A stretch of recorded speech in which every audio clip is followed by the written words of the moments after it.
Bonjour et bienvenue dans notre programme Glorieuse Destinée. Nous allons passer ces quelques moments ensemble autour de la Bible, la parole de Dieu. Dieu désire que vous puissiez entrer dans votre glorieuse destinée. Et aujourd'hui, j'aimerais vous parler d'un sujet que j'ai intitulé « Le règne éphémère des rois du monde ». Nous le traiterons dans le cadre de 2 émissions. Le Seigneur désire le retour des fils et des filles prodigues pour qu'il y ait d'abondante joie dans sa maison. Allez, je vous propose de remettre ces moments entre les mains de Dieu maintenant par la prière. Seigneur, notre bon Père Céleste, nous te remercions pour ta présence et le sujet aussi de cette émission. Parce que dans notre cœur brûle une prière en faveur des fils et des filles prodigues pour qu'ils reviennent dans la maison de Dieu. Et je te prie que ceux qui écoutent ce programme et qui se sont éloignés de ta maison puissent aussi être interpellés et revenir dans cette maison où tu veux les accueillir avec joie.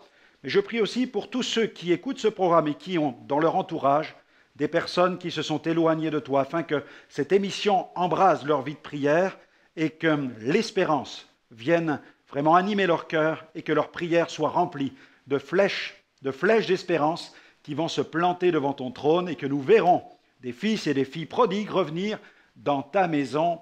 Amen. Gloire à Dieu. Dieu soit béni pour ces moments que nous passons autour de sa parole, mais aussi dans la prière en faveur des fils et des filles prodigues qui ont besoin de revenir dans la maison de Dieu. Je veux saisir l'opportunité de ce sujet, un sujet tellement sensible, pour vous présenter ce livre que j'ai eu la joie d'écrire, qui est un livre assez grave, mais qui est plein d'espérance, puisqu'il traite justement du déclin spirituel, mais pas seulement, du déclin spirituel au réveil spirituel.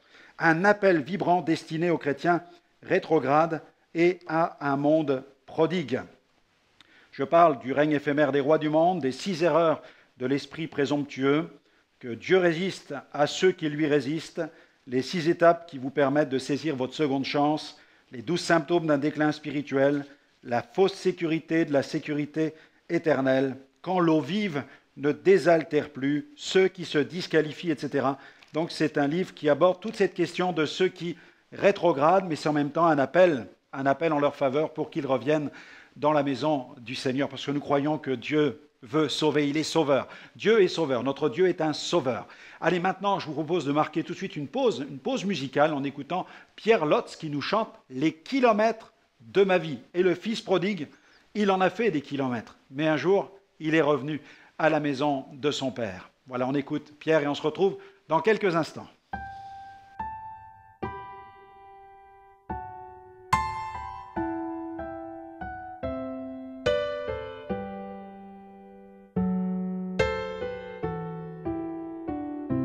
J'ai suivi tant de chemins, affronté tous les coups durs et le destin. J'ai connu tant de chagrins, combattu, toujours fait face au lendemain. J'ai toujours suivi ma route, malgré tout j'ai avancé. Même le cœur en déroute, j'ai toujours choisi d'aimer. J'ai vécu, parcouru les kilomètres de ma vie. J'ai donné sans compter de l'amour, de l'amitié. J'ai vécu 1000 existences, j'ai connu la différence entre le bien et le mal, le vrai, le faux qui fait mal. J'ai toujours cru en la chance, compté sur la providence. Tant de fois je me suis trompé, mais j'ai toujours encaissé. J'ai vécu, parcouru les kilomètres de ma vie. J'ai donné sans compter de l'amour, de l'amitié. J'ai repoussé la violence, préféré la tolérance. Je n'ai pas voulu gâcher le peu de temps que j'avais. J'ai compris que l'on n'était rien Le temps passe et tout s'efface, puis tout s'éteint. J'ai tendu 100 fois la main, et des temps de gens qui ne croyaient plus en rien. J'ai toujours suivi ma route, malgré tout j'ai avancé. Je n'ai jamais mis en doute que l'important c'est d'aimer. J'ai vécu, parcouru les kilomètres de ma vie.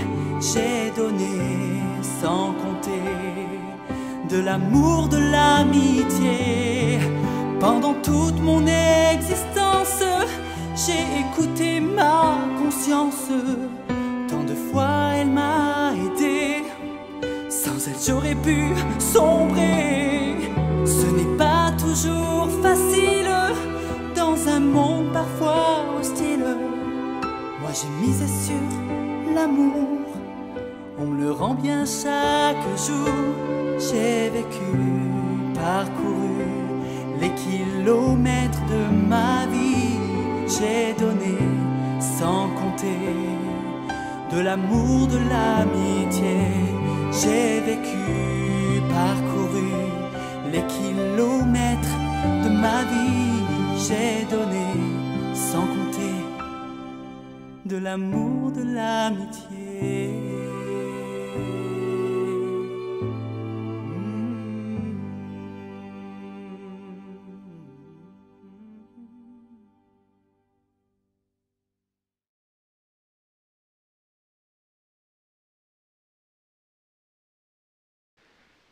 Merci à Pierre Lotz pour cette belle interprétation qui retrace finalement tous nos parcours. Parfois, des kilomètres sont parcourus et le fils prodigue, il en a aussi parcouru en quittant la maison de son père. D'ailleurs, lisons ce passage dans Luc chapitre 15 à partir du verset 11. Il est question du fils perdu. Il dit encore, Jésus enseigne une parabole, il dit un homme avait 2 fils. Le plus jeune dit à son père, « Mon père, donne-moi la part de bien qui doit me revenir. » Et le père leur partagea son bien. Peu de jours après, le jeune fils, ayant tout ramassé, partit pour un pays éloigné, où il dissipa son bien en vivant dans la débauche. Lorsqu'il eut tout dépensé, une grande famine survint dans ce pays, et il commença à se trouver dans le besoin. Il alla se mettre au service des habitants du pays, qu'il envoya dans ses champs garder les pourceaux. Il aurait bien voulu se rassasier des carouges que mangeaient les pourceaux, mais personne ne lui en donnait. Étant rentré en lui-même, il dit, « Combien d'ouvriers chez mon père ont du pain en abondance, mais moi ici je meurs de faim. Je me lèverai, j'irai vers mon père, je lui dirai, mon père, j'ai péché contre le ciel et contre toi. Je ne suis plus digne d'être appelé ton fils, traite-moi comme l'un de tes ouvriers. » Et il se leva, il alla vers son père. Comme il était encore loin, son père le vit et fut ému de compassion. Il courut se jeter à son cou et l'embrassa. Le fils lui dit, « Mon père, j'ai péché contre le ciel et contre toi, je ne suis plus digne d'être appelé ton fils. » Mais le père dit à ses serviteurs, « Apportez vite la plus belle robe et revêtez-le, mettez-lui un anneau au doigt et des souliers aux pieds. Amenez le veau gras et tuez-le, mangeons et réjouissons-nous. Car mon fils que voici était mort et il est revenu à la vie. Il était perdu et il est retrouvé. » Ils commencèrent à se réjouir. Amen. Dieu soit loué. La parabole du fils prodigue est une parabole extrêmement émouvante qui ne peut laisser indifférent car elle met en scène un fils qui décide brusquement de quitter la maison de son père pour un pays éloigné. Notons qu'avant de partir, le jeune homme n'a pas de scrupule à demander sa part d'héritage. Et paradoxalement, dans cette histoire, bien qu'il ne soit pas fait directement allusion à la douleur du père, au fil de la lecture, nous pouvons la ressentir. Il y a comme un silence pudique qui entoure la souffrance de ce père qui assiste impuissant au départ soudain de son fils. Nous savons tous que les relations père-fils ne sont pas toujours faciles, mais dans le cas présent, il ne semble pas qu'il y ait eu de problème entre eux. La cause de ce départ fut plutôt une attirance soudaine pour le monde et ses paillettes. Quoi qu'il en soit, ce passage demeure l'un des plus émouvants de l'Écriture, car il laisse entrevoir les difficultés de communication entre parents et enfants, le conflit de génération et la volonté d'émancipation qu'éprouvent à un certain moment la plupart des jeunes. Dans cette parabole, la part du bien qui devait un jour échoir en héritage au fils cadet était, d'après le droit mosaïque, la moitié de ce qui revenait au fils aîné, soit le tiers de la fortune paternelle. C'est précisément cette part que le plus jeune fils réclama à son père. Devant l'insistance du fils, le père céda et accepta de partager son bien entre ses deux fils. Il convient en effet de préciser que le fils aîné, lui aussi, a reçu sa part. Pourtant, le père n'était pas obligé de procéder à ce partage, il aurait pu s'y refuser et contraindre ainsi son fils à rester auprès de lui. Mais il ne voulut pas lui résister, car cette contrainte n'aurait en rien changé ses sentiments.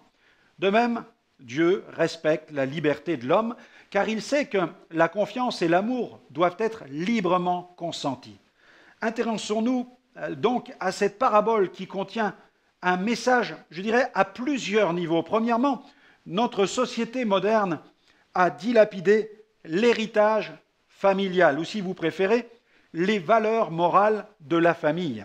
De nos jours, la famille est malmenée, divisée, éclatée, secouée par de nombreux conflits internes. Les parents démissionnent, les enfants se révoltent, le père et la mère ne savent plus vraiment jouer leur rôle respectif et ils ont les plus grandes difficultés à remplir leurs fonctions.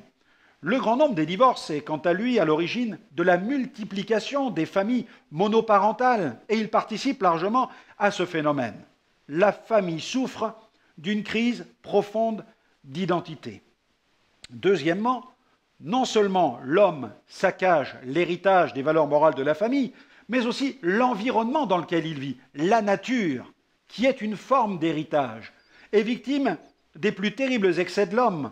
Notre génération est le témoin d'une catastrophe à l'échelle planétaire, la détérioration du climat. Une multitude d'espèces animales est en voie de disparition. L'équilibre des écosystèmes est menacé. L'homme marche sur la corde raide. La planète agonise. Elle est en survie. Et enfin, troisièmement, l'homme est responsable d'un autre saccage, celui qui touche à ses fondations morales. Avec la chute en Éden, l'homme a dilapidé son héritage spirituel et il s'est rendu coupable au fil des siècles de péchés incalculables.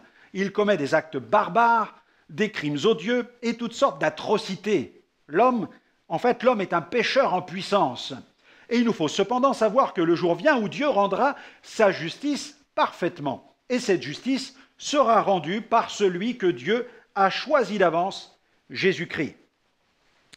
Dans Acte 17, verset 31, la Bible dit que Dieu a fixé un jour où il jugera le monde selon la justice par l'homme qu'il a désigné, ce dont il a donné à tous une preuve certaine en le ressuscitant des morts. L'homme moderne s'imagine être son propre roi. Il se croit maître de son destin, maître de l'univers, invulnérable. Il part à la conquête de l'espace alors qu'il n'est toujours pas parvenu à la conquête de lui-même. Il pense régner, mais finalement, sur quel royaume règne-t-il vraiment? La vague des super-héros qui ont marqué le XXe siècle illustre bien l'esprit qui anime l'homme moderne. Il se croit invincible, indestructible, il s'imagine régner sur sa destinée. Ces super-héros de nos bandes dessinées luttent, il est vrai, contre le mal, et dans 99% des cas, ils triomphent du mal, mais faut-il aussi préciser qu'ils triomphent sans l'aide de Dieu? Il s'agit encore et toujours de super-hommes qui gagnent sans Dieu. Jésus, quant à lui, ne fut pas un super-homme. Il ne fut pas non plus un super-héros. Jésus, le Fils de Dieu, s'est dépouillé de sa gloire pour revêtir une parfaite humanité. Il s'est abaissé à un rang inférieur à celui des anges. Il parut, nous dit la Bible, comme un vrai homme et parmi les hommes, il fut même traité comme un vulgaire malfaiteur. Les hommes l'ont crucifié. Mais le troisième jour, il est ressuscité. Il a triomphé de la mort, du péché et des puissances sataniques. La Bible évoque le fait de l'incarnation de Jésus et son abaissement. Dans Philippiens chapitre 2, versets 5 à 11, la Bible dit « Ayez en vous les sentiments qui étaient en Jésus-Christ, lequel, existant en forme de Dieu, n'a point regardé comme une proie arrachée d'être égal avec Dieu, mais s'est dépouillé lui-même, en prenant une forme de serviteur, en devenant semblable aux hommes, ayant paru comme un simple homme, il s'est humilié lui-même, se rendant obéissant jusqu'à la mort, même jusqu'à la mort de la croix. » C'est pourquoi Dieu l'a souverainement élevé, lui a donné le nom qui est au-dessus de toute chose, de tout nom, afin qu'au nom de Jésus, tout genou fléchisse dans les cieux, sur la terre et sous la terre, et que toute langue confesse que Jésus-Christ est Seigneur, à la gloire de Dieu le Père. Amen. La fin tragique d'éminents leaders de certaines stars du cinéma ou de la chanson devrait nous interpeller et nous ouvrir les yeux sur la brièveté de la vie humaine et la gloire éphémère des hommes. Nos premiers parents, Adam et Ève, voulurent devenir comme des dieux. Ce sont eux qui, les premiers, essayèrent de prendre leur destinée en main tout seuls. Ils méprisèrent le commandement divin et s'imaginèrent pouvoir progresser dans la vie sans leur Créateur. Le résultat fut désastreux. Et leur chute laissa à jamais une trace indélébile dans la race humaine. Cette marque, c'est celle du péché. L'homme moderne est-il meilleur que nos premiers parents? De toute évidence, non. Dans une scène du célèbre film Titanic, nous pouvons voir l'acteur Leonardo DiCaprio se tenir à la proue du navire. Ses bras sont largement ouverts, écartés en forme de croix. Il fixe l'horizon et crie à plein poumon « Je suis le maître du monde !» Il se tient à la pointe de ce navire qui fut déclaré insubmersible. Cependant, habité par ce sentiment d'invincibilité, il ignore que quelques heures plus tard, il mourra dans les eaux glacées de l'Atlantique Nord. L'homme moderne adopte le même comportement, il se croit maître de l'univers. Il se prend pour un roi du monde et il s'imagine toujours qu'il peut affronter son destin tout seul, sans Dieu. Ne tombons jamais dans ce piège. Pour cela, je vous invite à découvrir les 6 faits concernant la faillite des rois du monde. Beaucoup de chrétiens se prélassent de façon insouciante dans le confort et la tiédeur, inconscients de leur déclin spirituel. Qu'en est-il de votre vie spirituelle? La parole est-elle toujours votre nourriture de chaque jour? Comme Jean, tombons aux pieds du Seigneur, qui est le premier et le dernier. Prenons place parmi les sentinelles et les intercesseurs, et brillons comme des flambeaux dans ce monde troublé. C'est ce que ce livre, du déclin spirituel au réveil spirituel, nous invite à faire. Fait numéro 1, les rois du monde veulent prendre leur destinée en main sans Dieu. Dans Luc 15, versets 11 à 12, le plus jeune dit à son père « Mon père, donne-moi la part de bien qui doit me revenir. » Et le père leur partagea son bien. Les rois du monde refusent et méprisent toute espèce d'autorité. Ils défient les lois divines et humaines, les règles et piétinent les valeurs morales. Les rois du monde cherchent à régner sans Dieu. Leur devise est la suivante: ni Dieu, ni maître. Mais quelle folie que de nier l'existence de Dieu et de penser pouvoir régner sans lui. Le président américain Abraham Lincoln fut l'auteur de cette déclaration pleine de bon sens. Il dit « J'arrive à comprendre qu'il soit possible de regarder la terre et d'être athée. Mais je ne comprends pas qu'on puisse lever la nuit les yeux vers le ciel et dire qu'il n'y a pas de Dieu. » Au début de notre conversion, mes parents et moi-même avions entrepris de venir en aide à un jeune drogué. Ce jeune était très cultivé et voulait en savoir plus sur Dieu, mais il était révolté et rejetait la société tout en bloc. Un matin, il est venu pour annoncer à mes parents qu'il était sur le point de réaliser son rêve, partir à Amsterdam pour y obtenir de la drogue à bon marché. Quelle folie! Nous l'avions pourtant mis en garde plusieurs fois contre un tel projet. La ville d'Amsterdam est bien connue des drogués. Elle est surnommée d'ailleurs le paradis des drogués. Nous étions consternés car, avec notre compassion et des heures passées à lui partager l'Évangile, nous espérions qu'il ouvrirait davantage son cœur à la bonne nouvelle. Bizarrement, il semblait presque nous annoncer son départ avec un certain plaisir, de la provocation. Nous l'avons exhorté à renoncer à ce voyage, mais il ne nous a pas écoutés. Une semaine plus tard, nous recevions un coup de téléphone de sa petite amie qui avait fait route avec lui. En pleurant, elle nous annonçait que le jeune homme venait de mourir, victime d'une overdose, et cette dernière lui fut fatale. Comme le fils prodigue, le slogan des rois du monde se résume à cette simple phrase « Donne-moi, donne-moi ». Mais Jésus n'est-il pas un roi? Oui, il est même plus qu'un roi. Il est le roi des rois. En venant sur la terre, Jésus n'est pas venu pour réclamer un quelconque dû. Au contraire, il est venu pour donner sa vie en rançon pour tous. Évoquant l'approche de ce moment où il allait donner sa vie en rançon pour tous les hommes, Jésus dit, en parlant de sa propre vie, dans Jean 10, verset 18, il dit « Personne ne me l'ôte, mais je la donne de moi-même. J'ai le pouvoir de la donner j'ai le pouvoir de la reprendre, tel est l'ordre que j'ai reçu de mon Père. Quel roi, dites-moi, quel roi accepterait de donner sa vie pour ses sujets? Eh bien, c'est ce que Jésus fit pour le monde pécheur. Jésus nous a mis en garde contre ce moi qui est destructeur, contre cet orgueil du moi. Nous pourrions comparer ce moi à un égo-système, une manière de vivre qui s'organise autour de notre nature charnelle, notre nature pécheresse. Mais Jésus a dit, dans Marc 16, 24, « Si quelqu'un veut venir après moi, qu'il renonce à lui-même, qu'il se charge de sa croix et qu'il me suive. » Amen. Fait numéro 2, les rois du monde roulent toujours au-dessus de la vitesse autorisée. Dans Luc chapitre 15, versets 13 à 14, peu de jours après, le plus jeune fils, ayant tout ramassé, partit pour un pays éloigné où il dissipa son bien en vivant dans la débauche. Lorsqu'il eut tout dépensé, une grande famine survint dans ce pays et il commença à se trouver dans le besoin. Il a tout ramassé, plein aux as. Le fils prodigue joua au roi du monde. Il s'est pris pour un flambeur, il a gonflé le torse, il était quelqu'un, ou plutôt il pensait être quelqu'un. Avec de l'argent plein les poches, il a commencé à jouer au caïd. Aujourd'hui, il porterait certainement un costume blanc et des lunettes noires, et ce serait au volant d'une grosse cylindrée qu'il sillonnerait la ville. Il fréquenterait les bars et les boîtes de nuit branchées. Il serait aussi peut-être un fidèle client des casinos. Je caricature, bien entendu. Quoique. Il a tout ramassé. Ensuite, la Bible dit, il a dissipé son bien. Frappé par la fièvre de l'argent, il s'est laissé entraîner dans le tourbillon des plaisirs du monde.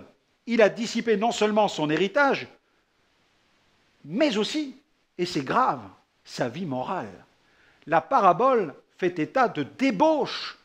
N'est-ce pas ce que font bon nombre de ceux qui nous entourent aujourd'hui et qui vivent leur vie le pied écrasant la pédale d'accélérateur? Ils ne connaissent pas la pédale de frein. Ils ne font aucun cas des limitations de vitesse. Sur le plan spirituel, pour eux, ce sera un verre d'alcool de plus, une fille de plus ou une dose de plus. Comme toujours, après les excès, attention, viendront les désillusions. Les frustrations feront suite à ces plaisirs artificiels, éphémères, qui laissent toujours derrière eux un profond goût d'amertume. L'homme ressort de ces expériences toujours plus déçu, toujours plus accro, toujours plus dépendant, toujours plus vide, toujours plus coupable. Le monde prodigue dans lequel nous vivons gît sous la puissance du malin. Satan est l'instigateur d'un système au niveau international qui s'est organisé autour de la puissance du péché, dans lequel les fils prodigues de ce siècle ne sont pas à court d'imagination pour former des projets toujours plus iniques. Car le comble de l'iniquité, en cette fin des temps, ne consiste-t-il pas à dilapider sa vie, mais aussi celle des autres? Ceux qui font naufrage ne veulent pas sombrer tout seuls. Le mercredi 30 mai 2007, aux Pays-Bas, les autorités ont annoncé l'arrestation de 3 hommes soupçonnés d'avoir drogué et violé plusieurs partenaires sexuels, puis de leur avoir injecté du sang contaminé, écoutez cela, du sang contaminé par le virus du sida.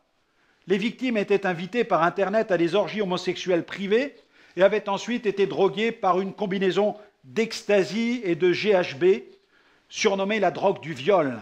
Elle est indétectable lorsqu'elle est versée dans un liquide.